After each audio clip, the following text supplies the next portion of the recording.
9వ అధ్యాయం 6వ వచనం నుండి కొన్ని వచనాలు మనం చదువుకుందాం.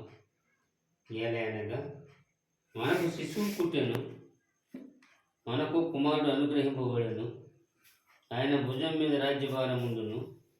ఆశ్చర్యకరుడు, ఆలోచనకర్త, బలవంతుడైన దేవుడు, నిత్యుడకు తండ్రి, సమాధానకర్త అధిపతి అని అతనికి పేరు పెట్టబడింది. మీ అందరికీ క్రిస్మస్ శుభాకాంక్షలు మరియు నూతన సంవత్సర శుభాకాంక్షలు తెలియజేసుకుంటూ ఉన్నాను. యెషయా ప్రవక్త క్రీస్తు పూర్వం 723 సంవత్సరంలో ప్రవచించాడు. ఈ వాక్యంలో మనకు శిశువు పుట్టెను, కుమారుడు అనుగ్రహింపబడెను. ఇది లోకమునకు రాబో మెస్సయ గూర్చిన ప్రవచనం.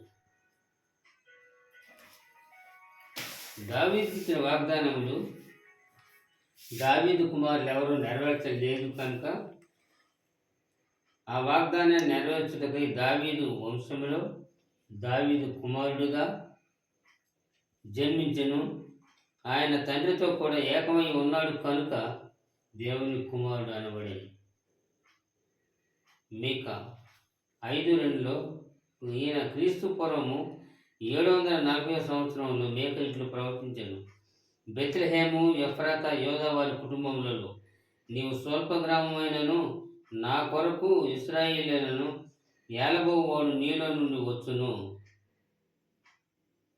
ఆయన అక్కడ జన్మించడానికి గల కారణాలు. అప్పటికి 1000 సంవత్సరాల క్రితం దావీదు మహారాజు రాజ దర్బారు ఉన్న స్థలం అది. అది పతనమై అచ్చట పశువుల శాల వెలిసింది. మేకా ప్రవచనం ప్రకారం ఆయన బెత్లెహేములోనే జన్మించాలి. మత్తయి 2:2లో చెప్తున్నాడు, జ్ఞానులు ఆ నక్షత్రం యొక్క నడిపింపును బట్టి ఆయనను పూజించడానికి వచ్చారు.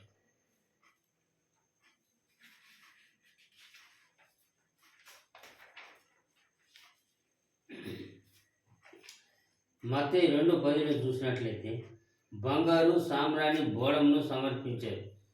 బంగారం అంటే ఆయన రాజు కాబట్టి బంగారాన్ని, సామ్రాణి యాజకుడు కాబట్టి సామ్రాణి, బోళం అంటే శిలువలో లోకపు చేదంతటిని పరిహరించే పరిహారకుడు కాబట్టి బోళాన్ని సమర్పించారు. ఈయన దేవుని ద్వారా భూలోకములకు పంపబడిన కుమారుడు, కన్యక గర్భమందు పాపం లేకుండా జన్మించిన కుమారుడు,